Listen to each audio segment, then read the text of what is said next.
안녕하세요. 김태훈의 현명한 주식 투자자 방송 시작하겠습니다. 오늘은 에코프로에 대해서 좀 말씀을 드리겠는데요. 에코프로라는 회사는 홀딩 컴퍼니, 즉 지주회사고요. 에코프로 BM은 그 밑에 자회사로서 사업 자회사가 되고 있습니다. 근데 이 두 회사를 모두 아우르는 최대 주주는 이동채 회장으로, 이동채 회장은 불공정 매매 혐의로 법정 구속된 상태입니다. 근데 이거에 대해서 회사 측에서도 사과문을 올렸고 여기에서 법적 대응을 하고 있다고 밝혔습니다.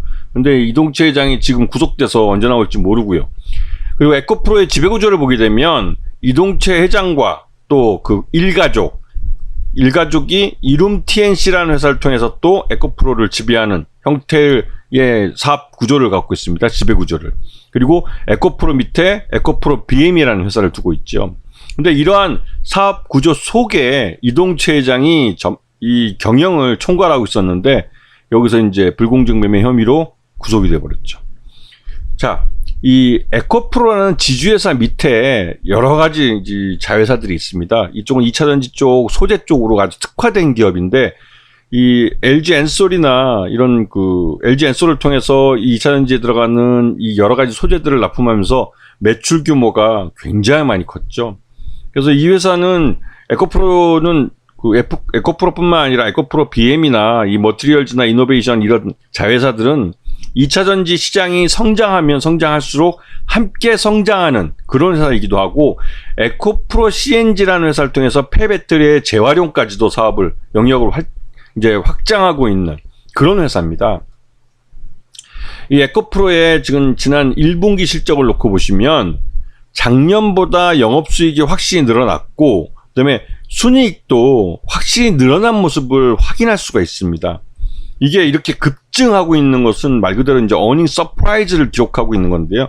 2차전지 시장이 굉장히 빠르게 성장하고 있고 이게 국내 시장뿐만 아니라 해외 시장에서도 LG 엔솔이 계속 외국의 이제 완성차 업체들과 합작으로 이 배터리 공장들을 지어내면서 여기에 들어가는 소재들의 수요가 계속 급증하고 있기 때문에 그렇습니다. 오히려 이 공급이 수요를 못 따라갈 정도로 이 수요가 빠르게 늘고 있는 그런 시장이죠.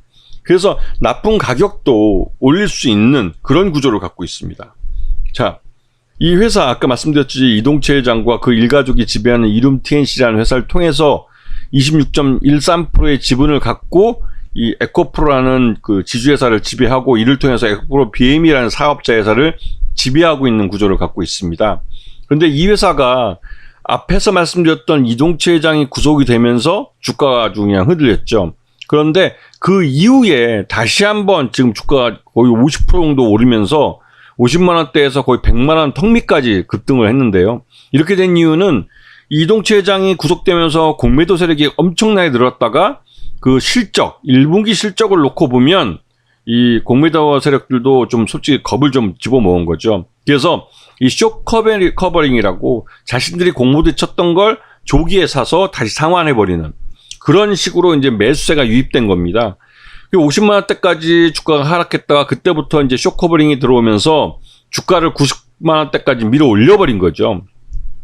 물론 90만 원대에도 실적보다는 주가가 저평가되어 있는 상황입니다. 왜냐하면 이 부분은 이동채 회장이라는 그 실질적인 회사를 경영 총괄하는 이 CEO가 그 불공정 매매를 했다는 측면 때문에도 시장 내에서 불신이 있는 회사이기도 하고 하지만 이 주가를 보시면 아시겠지만 이 구속됐을 때 주가가 급락하고 이때 공매도가 많이 들어왔죠. 공매도가 많이 들어왔다가 그 이후에 이 더 이상 하락하지 않고 횡보하는 모습에서 실적이 주가를 떠받친 겁니다.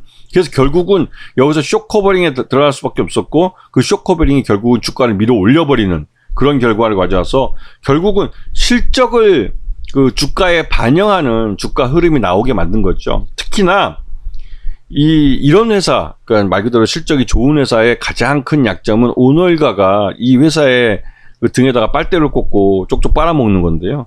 이 예전에 대표적으로 삼성전자가 그 이재용 그 회장 일가가 이 회사로부터 여러 가지 목록으로 배당도 받아가, 물론 주주로서 배당도 받아갈 수 있지만 그거 외에 다양하게 이 회사를 이용해서 좀 그러다 보니까 이제 경영이 투명하지 못하다는 말을 많이 들었고 그런 상황에서 이재용 부회장이 그때는 부회장이었죠. 구속이 되면서 삼성전자의 경영이 굉장히 투명해졌어요. 그 투명해진 결과로서 삼성전자의 주가는 거의 따블났습니다. 그때 이재용 그 회장이 그때는 부회장이었는데 이재용 회장이 그 감옥에 가 있는 동안 이 삼성전자는 사상 최고가를 찍었습니다. 그만큼 오늘가가 구속돼 있기 때문에 예전처럼 빨대를 꽂아놓고 경영을 불공정하게, 그러니까 불투명하게 경영하기는 어려웠던 거죠. 오히려 그 투명하게 경영을 함으로써 자신의 죄를 좀 감량받으려고 그렇게 노력했던 것이고, 이 에코프로에도 비슷한 현상이 나타나는 겁니다.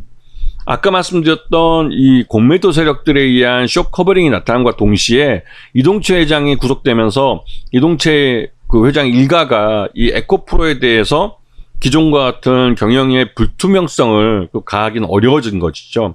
그런 부분 때문에도 에코프로는 사상 최고가를 찍을 가능성이 크고, 에코프로의 사업 자회사인 에코프로 BM도 마찬가지로 사상 최고가를 찍을 가능성이 큽니다. 참고적으로 1분기 실적 기준으로 봤을 때 에코프로의 적정 주가는 100만 원 이상입니다. 그렇기 때문에 지금 현재의 주가는 오히려 실적을 주가에 반영하는 흐름을 보인다고 해도 과언이 아니겠죠. 그래서 에코프로의 현 상황을 잘 판단해 보시고, 예전에 이런 비슷한 회사의 삼성전자 같은 경우도의 사례를 반면교사로 삼아서 이런 종목은 그 오히려 오너의 그 부재가 그 회사의 경영 투명성을 가져올 수 있다는 부분을 항상 기억해 두셔야 됩니다. 그래서 이 과거의 다른 종목들에 대한 공부가 결국은 에코프로에 대한 공격적인 매수의 그 어떻게 보면 촉매제가 될 수 있었고, 결국은 이게 55만 원대 주가를 횡보시키면서 오히려 공매도 세력들한테 이 더 이상 주가가 빠지지 않는다는 공포감과 반등이 나올 경우 손실을 볼 수 있다는 두려움 때문에 오히려 이 쇼 커버링에 나서게 하는 그런 결과를 가져온 것이죠. 아시겠습니까? 자, 오늘 방송 여기서 마치겠습니다. 감사합니다.